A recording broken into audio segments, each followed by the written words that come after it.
காற்றழுத்த தாழ்வு மண்டலம் வரும்பொழுது கடலினுடைய அளவும் நாங்கள் வெளியே போகக்கூடிய தண்ணியினுடைய அளவும் மிஸ்மேட்ச் இருக்கிறனால வாட்டர் திரும்ப உள்ள பம்ப் அடிக்கும். அதற்கு டெக்னிக்கல் சொல்யூஷன் கண்டுபிடிக்கும். இதற்கு எல்லாம் இவர்களுக்கு கவனம் இருப்பதா தெரியும். இவங்க வெள்ளம் வந்தோடனே அடுத்த வெள்ளத்தை எப்படி தடுப்பது என்பதை விட்டுவிட்டு மத்திய அரசை எப்படி குறை சொல்லுவது காலையிலிருந்து நைட்டு வரைக்கும் நீங்க யோசிச்சீங்கன்னா எப்படி அடுத்த வெள்ளத்தை தயாரிக்க போறீங்க? இன்னும் கிடைச்ச வெள்ளத்திலே படிப்பண்ணி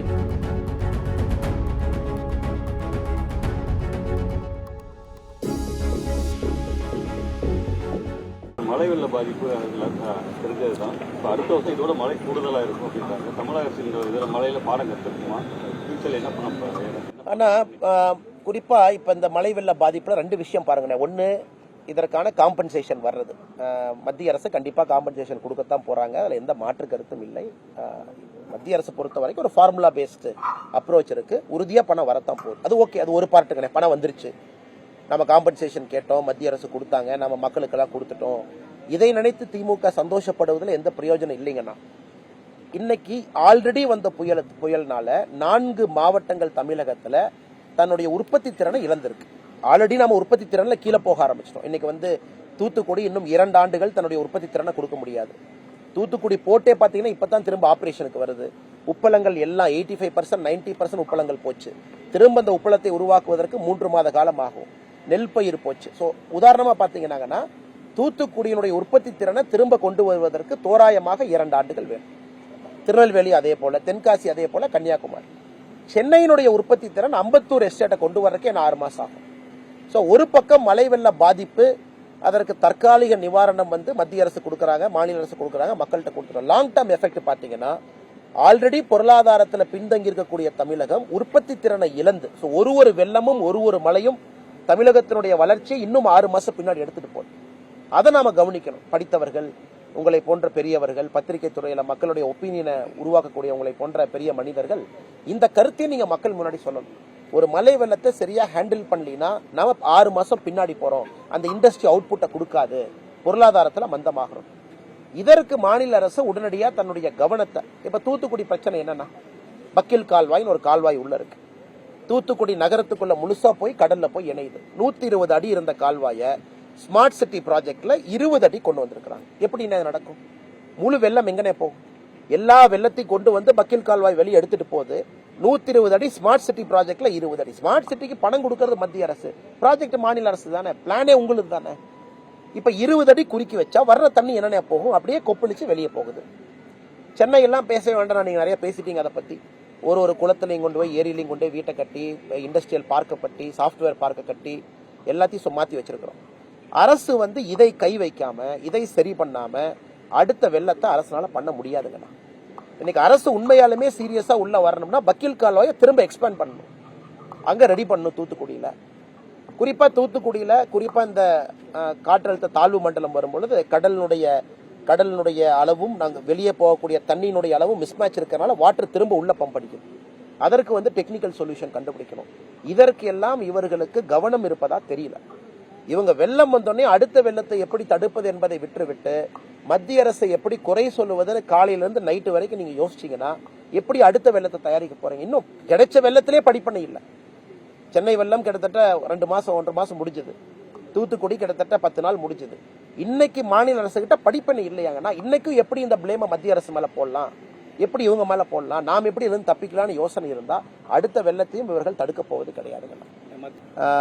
இந்த வட மாநில பிரச்சனை, இங்க தொழிலாளர்கள் பிரச்சனை வரும்பொழுது நான் ஃபர்ஸ்ட் கேள்வி கேட்டேன், எதுக்கு அப்படிலாம் நீங்க பண்றீங்க? அதுக்கு தான் தொழிலாளர் பிரச்சனை. உங்களுக்கு ஞாபகம் இருக்கான்னு தெரியல, திமுக அரசு என் மேல ஒரு எஃப்ஐஆர் போட்டாங்க.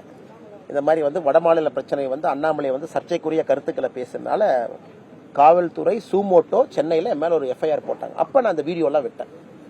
இந்த மாதிரி வட மாநில தொழிலாளர்களை பத்தி நீங்க திமுக சொன்ன ஒரு கருத்தை பார்ப்போம். முதலமைச்சர் ஸ்டாலின் அவர்கள் தேர்தல் பரப்புரையின் போது வடமாநில தொழிலாளர்களை பத்தி என்ன பேசினாங்க, அது தயாநிதி மாறன் அவர்கள் வடமாநில தொழிலாளர்களை பத்தி என்ன பேசினாங்க, அவர் வீடியோ. டிஆர்பி ராஜா அப்ப ஐடி விங் தலைவரா இருக்காரு, இப்ப அமைச்சரும் ஐடி விங் தலைவரா இருக்காரு. அவரு டிஎம்கே ஐடி விங்ல வடமாநில தொழிலாளரை பத்தி என்ன போட்டிருக்காங்க, அதையெல்லாம் போட்டுட்டு கேட்டேன். எதுவுமே கருத்து சொல்லாத என் மேல காவல்துறை எஃப்ஐஆர் போட்டிருக்குன்னா நடுநிலைமையால் இருக்கக்கூடிய காவல்துறை ஃபர்ஸ்ட் எஃப்ஐஆர் முதலமைச்சர் ஸ்டாலின் மேல போடணும், 2வது எஃப்ஐஆர் தயாநிதி மாறன் மேல போடணும். இவங்க எல்லாருமே பேசியிருக்காங்க.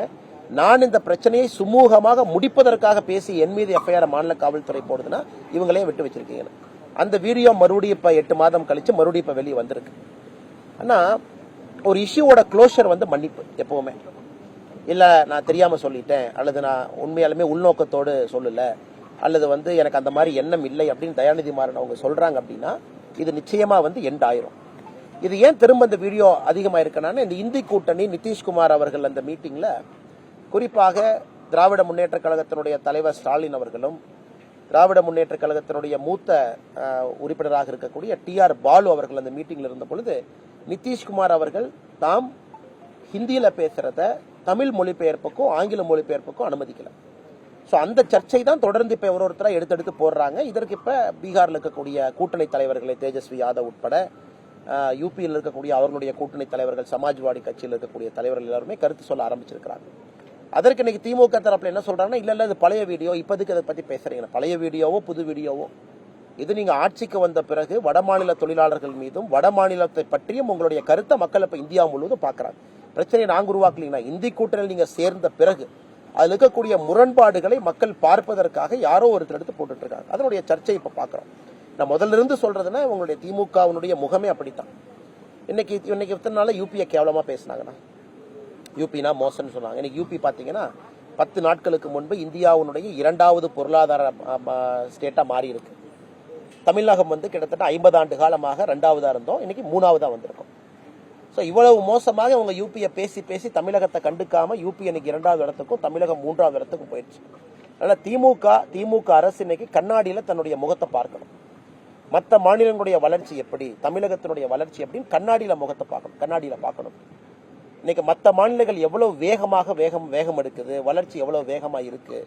தமிழகம் குறிப்பா இந்த ஊழல்னால ஒரு கம்பெனி வந்தாவே கமிஷன் கொடு, 20% கொடு, 10% கொடுன்னு சொல்லி இந்த ஊழல்னால தமிழகத்தினுடைய வளர்ச்சி எவ்வளவு பின்னாடி போகுது அப்படிங்கறது அனைத்தையுமே திமுக அரசு ஒரு கண்ணாடியில முகம் பார்க்கணும்.